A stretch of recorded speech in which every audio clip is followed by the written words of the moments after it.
بسم اللہ الرحمن الرحیم۔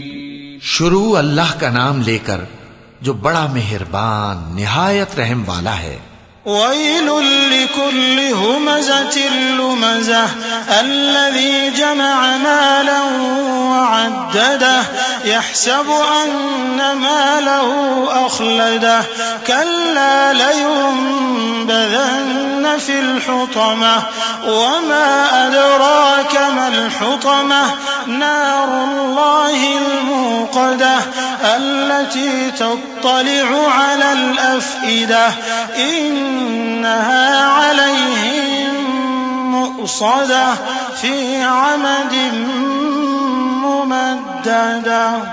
ہر غیبت کرنے والے تانے دینے والے کی خرابی ہے جو مال جمع کرتا ہے اور اس کو گن گن کر رکھتا ہے، شاید وہ خیال کرتا ہے کہ اس کا مال اس کی ہمیشہ کی زندگی کا موجب ہوگا، ہرگز نہیں، وہ ضرور حطمہ میں جھونک دیا جائے گا۔ اور تم کیا سمجھے کہ حطمہ کیا ہے؟ وہ اللہ کی بھڑکائی ہوئی آگ ہے جو دلوں تک جا پہنچے گی، بے شک وہ اس میں بند کر دیے جائیں گے، یعنی آگ کے لمبے لمبے ستونوں میں۔